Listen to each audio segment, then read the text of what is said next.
Well, I wonder if Mr. Garcia on the sideline is wondering when his son may come out of this football game, because, you know, with a 28-10 lead in a game that doesn't mean anything to you in the standings, you have one backup quarterback with a cast on his arm, the other one's still in the game.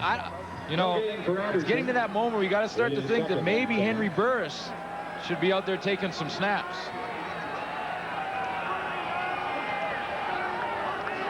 I'm sure before long we'll see that. Here's Garcia now taking off and sliding safely after picking up the first down, out across the 40 to about the 43. Burris will get an opportunity. At least that's what we were led to believe by Wally Buono prior to the game.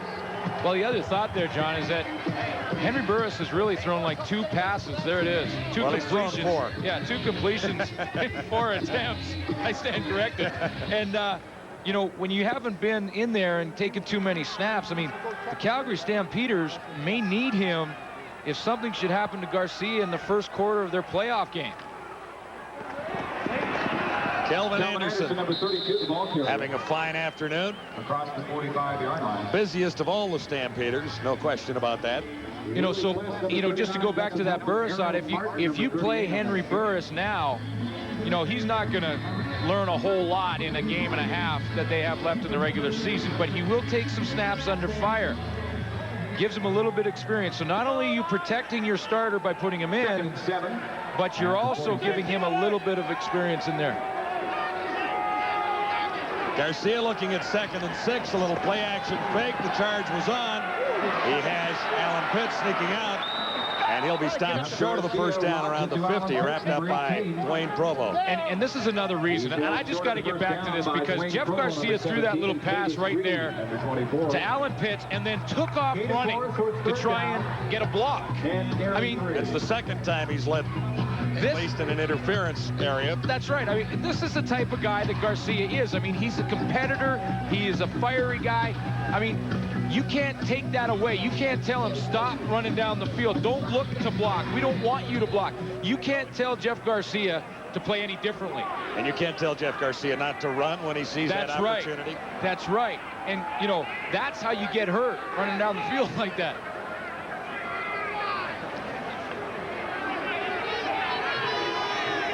On 3rd and 3, Martino is in. Had to recover a low snap. Dowdell for the Eskimos. Inside his 10. Slowed by the first man. Spun around by a couple more, and there's 1 yard on the return. Celebrating down there is Aldi Henry. It's been all the Stampeders here today.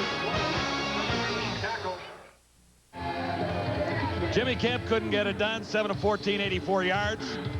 So David Archer is on the field for the Edmonton Eskimos.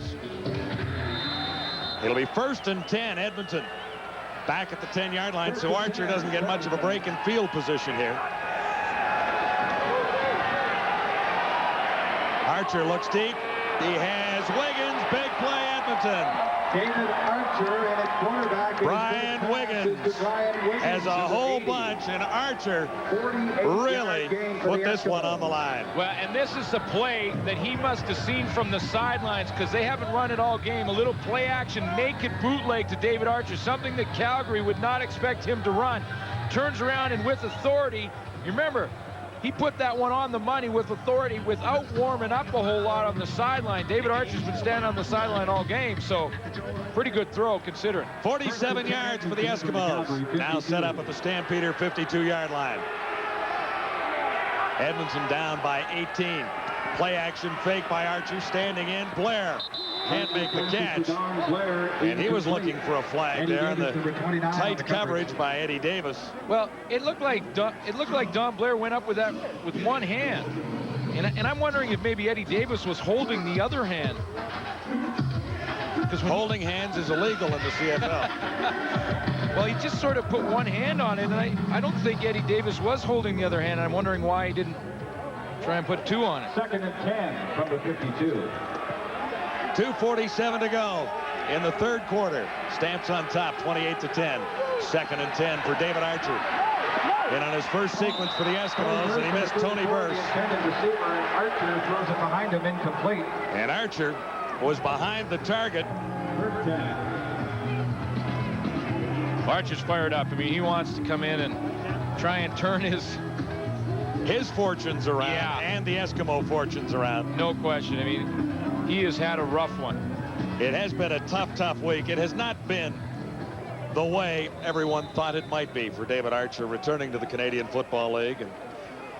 But what he mentioned to me in the tunnel before the game started was, you know what? We've got 2 games left in playoffs.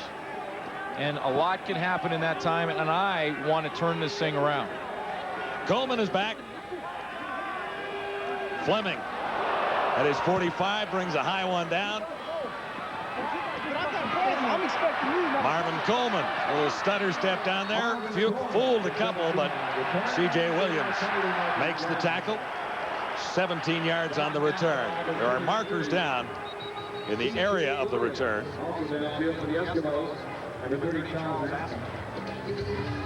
And Henry Burris heads out in relief of Jeff Garcia. Edmonton 23, first down. So Wally heard us.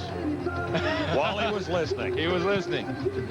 Now, he said this coming into the game that we would see Henry Burris. In fact, he said even if the game is in question still, I might throw him in there for a series here or there. But this is a perfect situation for it. 28-10 the score. You got the nice, comfortable lead. Let Henry Burris get a few snaps. And this doesn't necessarily mean, as you're pointing out, that it's the end of the afternoon for Jeff Garcia. We'll see how this goes with Burris. He has completed 2 of 4 passes in the CFL, and there's a strike there. Well, it just went to 3 and 5. Yeah. And he's not a dumb guy. Why not throw it to Alan Pitts? Because the guy's going to catch most of them. Well, I like the call, too, because he's going to do play action. When a new quarterback comes in the game, he usually wants to hand the ball off the first time he gets it just to get comfortable. But credit to Burris. He says, you know what I'll do? I'm going to run a little play action. And George Cortez says, well, if you want to run that, go ahead if you feel comfortable, and it worked for him.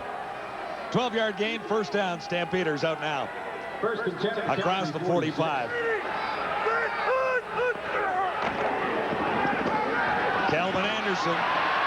He has had a whale of a ball game. There's another Calgary first down, another 10 for Calvin Anderson, who is over 100 yards by quite a bit now. 20 carries, 132. Not a huge day for Jeff Garcia when you look at 132 yards, but he has his team in a comfortable lead thanks to a Don Blair mistake just before the half. Got 7 there, and with a nice big lead and your starting quarterback still healthy, why not? Well, it wasn't quite a first down. It's 2nd and inches here. Kelvin Anderson. Anderson, number 32, gets the carry again. The Eskimos. And it looks like he'll have the first down. Benny Goods down there on the tackle. We'll check on the spot, though. The first Eskimo to sniff that one out.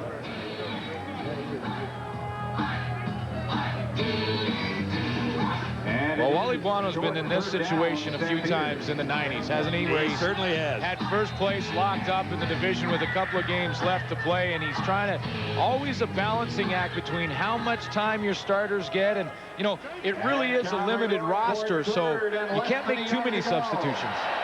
Well, they didn't get the first down, so this is now 3rd and inches at midfield, and that's what they should have done on 2nd and inches, one would guess. Henry Burris gets the first down. Garcia's like out by the numbers. I think he still wants to play. He says, well, let me go do this one. Let me just go throw one more. They're going to have to tie Garcia to the bench.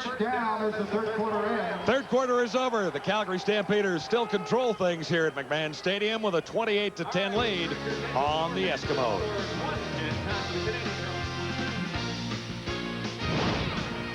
You're watching CFL Live, and we're at the quarter. Here's your host, James Duthie. All right, welcome back. You know, we've talked the last few weeks about what a magical year it's been in the CFL. Mike Pringle reaching 2,000 yards today, Daryl Mitchell, Don Narcisse, and Alan Pitts, a guy who we're witnessing today. And Eric, he has been unbelievable. Give me your best play-by-play. There he is. Watching Alan Pitts play is just still a thing of beauty. He knows how to get open. He reads coverages. You know, he sets up DBs, and he runs great routes. On this play, you just see great concentration here, and he uses his big body to create separation. But the thing that I like most right now as we enter the fourth quarter is that the guy that's throwing the ball to him, James, is a guy by the name of Henry Burris. And what a great opportunity for Henry Burris, because now he can go into the game and make some mistakes, and it doesn't have a consequence in the game with that kind of point spread for the Calgary Stampeders. I like it because now he can get that anxiety out of himself. He can gain a little bit of confidence, and every career has a starting point. And that's how Burris has to look at it. In this fourth quarter, this is his little bit of evaluation, set him up in the playoffs. This is important that he gets some reps at this time, James. And with Burris and the Stamps ahead, it looks like BC will still have a shot at second place because they are playing in Saskatchewan today. Let's pick up the highlights. Fourth quarter action. Reggie Slack with the fake. Reggie Slack rolling, looking downfield, and he's got Steve Muhammad, the rookie with the pick, leading the league in picks. He's going to shake and bake a little bit. And on the ensuing drive, it's Robert Drummond. He broke the big one earlier, shorter one here, and he's into the end zone again. We can tell you there are 2 minutes left in the game. Saskatchewan has just scored 42-30, another wild, high-scoring game in the CFL today. If BC wins this game and Edmonton loses, it will come down to the last week for second place in the West. Fourth quarter action now. Here are John and Glenn. 984, and that makes for Calgary Stampeders have had another record-breaking season, setting the attendance record in 1998, the all-time attendance record for number of fans in the stands, averaging 30,000 a game, 273,662 in 1998. It's a remarkable story. I mean, their season ticket base is up by 1,500 people per game. Their attendance, like you mentioned, way up. There's great atmosphere in this building. Calvin Anderson. Calvin Anderson starts the corner. He's to the 40-yard line. Stewart made the tackle. Chalk up another 14 for Anderson.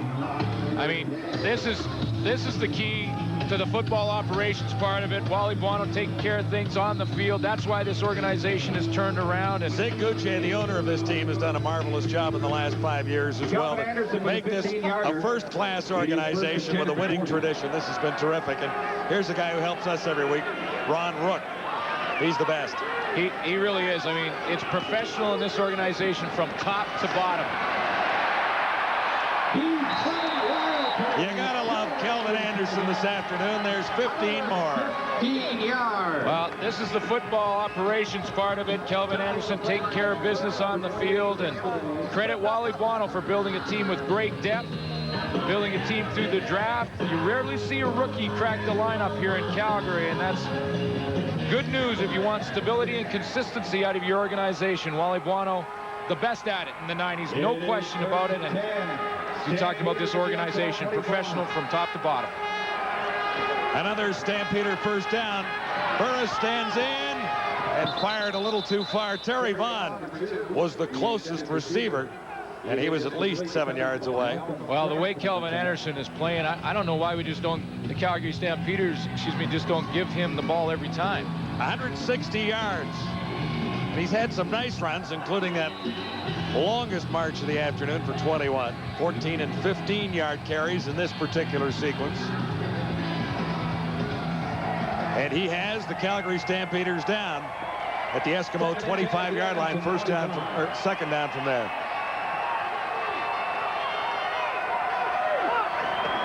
Burris uses the shotgun. Anderson was the target and took a big hit. He couldn't have held on to that. It is incomplete. Anderson was trying to find the football, and yeah, Don Wilson had his sights set on Anderson.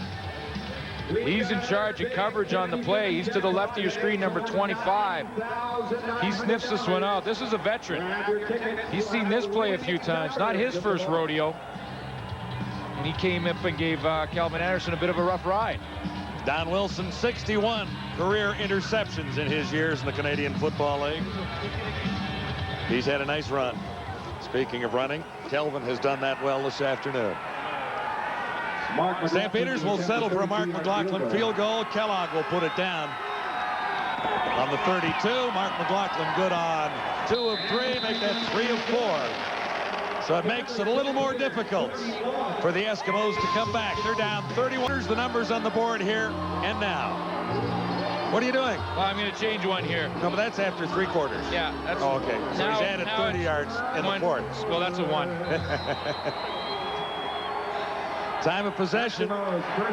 Stampeders lead it there by about 4 minutes. The Eskimos have come back a little bit in that area. Now they have to come back on the scoreboard. Archer to Dowdell. He makes the catch. It'll be a first down. Marvin Coleman made the tackle. 11 yards the gain. Number 17 with the coverage. A gain of 11. Well, it's been tough on David Archer, especially when he's playing at home. Last week versus BC, David Archer was basically booed every time he threw the football, and that's tough. But he told me before the game that he's got to look past that, stay focused, and he'd like to get out here and prove some things this afternoon. Archer on target again. He has Myers, or Wiggins rather. Brian Wiggins, number 80. Number 80, and he's down to the 45. And you know, when you think, sorry, John, when you think about David Archer, over the last 5 weeks, those numbers aren't that bad. I mean, he's close to 300 yards in most of those games. He's got 5 touchdowns, 4 interceptions. The numbers aren't that bad, but this is a quarterback that's been sacked 47 times this year. Now Archer may take off. He takes a big hit and has it almost picked off by Jack Kellogg. A couple of Stampeders met at the quarterback. Well, this is the problem. You get sacked 47 times. Archer has time to throw the football. He's going to get hit as he delivers it, but he was back in that pocket for a while. No one was open downfield. Started to move up, look for a guy, and even when he delivered the ball, no one was open. Jack Kellogg was closer to catching that than anybody in an Eskimo jersey. Second and 10 at the 45. Second down and 10 to go. Eskimos at the Stampeder 45, trailing 31-10. Archer over the middle, and he has Shannon Myers with a marker down in the Calgary secondary. Should be enough for the first down if the penalty is against the Stampeders. Well, they're walking that way. Illegal contact on an eligible receiver. Calgary 51. Penalties declined. First down. Talk about guys having good seasons. Alondra Johnson. Should get some votes for the outstanding defensive player in the CFL West this year. He has had a terrific year as usual. Alondra has made the big plays once more. Archer first down. Miscommunication. Intended for number 88, Shannon Myers. It's incomplete. Well, you know, it always seems to be between Alondra Johnson and Willie Pless for who will be the Western representative for the defensive player. Willie Pless, of course, won it last year. And when you look at those numbers, Willie Pless, again, is the front runner, but the numbers don't always tell the story. This is a Calgary defense that leads the league against the run, is second in the league against the pass, and it's anchored for that guy, number 51. So you got to look at the team stats as well. You're absolutely correct there. Archer's surrounded and smothered. Darryl Hall was there, along with Steve Anderson. And Jermaine Miles. Archer didn't have a chance. Well, it doesn't matter if you're Jimmy Kemp, David Archer, Steve Young, or Warren Moon. If you don't get time in the pocket, you're not going to have any success as a quarterback. Archer was decked 5 times last week by the BC Lions. Stampeders have 4 quarterback sacks here this afternoon. Sean Fleming has made 1 from 35. This attempt from 47. Smooth. And the Eskimos get 3 back. But it's a long way to catch up to the Calgary Stampeders, 31-13. You're watching the CFL Live from McMahon Stadium, Calgary.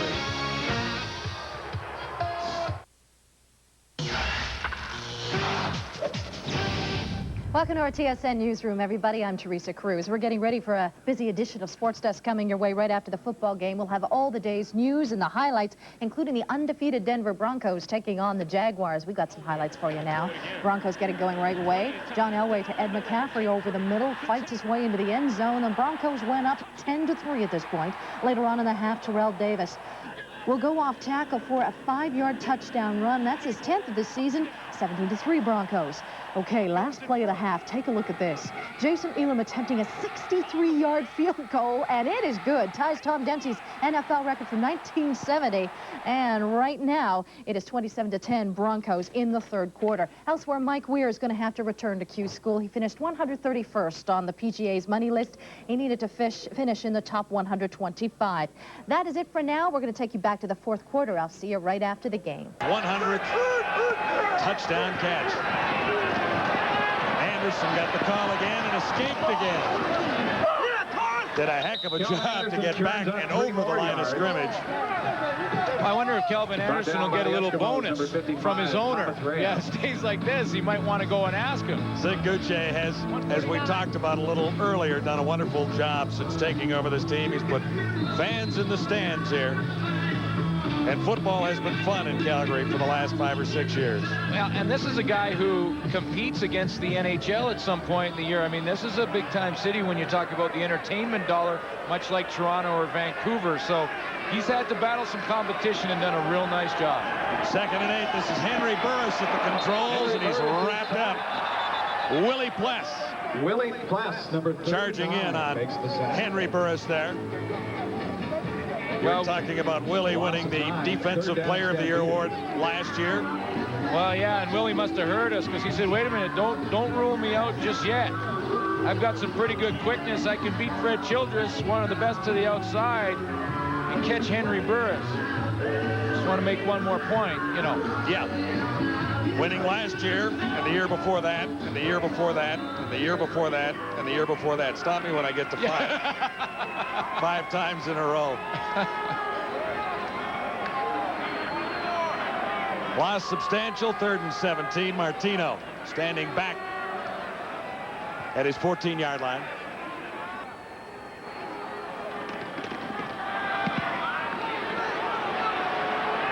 Low driving kick, Dowdell across the 35 to about the 42-yard line. Reinson is there, number 31, with a little help from Aldi Henry. You know, when you look at the special teams for Edmonton, to me, this is part of the reason that they haven't had the success they want in the last 6 games. You look at this stat right here. Gizmo Williams played in the first 10 games of the season, and they were averaging 56 yards per game in punt returns. In the last 6, it's dropped to 15 yards. 36 of those 56 came from Henry Williams. He is a threat. He has been out of the lineup for 6 weeks now. A healthy scratch. He is on the sidelines for the 6th week in a row. Archer on 1st down, pumps once, now looks deep, and Dowdell couldn't catch up with it. Comes down as Archer throws incomplete. Another marker down. 8:07 to go. Final quarter here. The Eskimos want to win today to clinch 2nd spot, home field advantage for the CFL Western semifinal.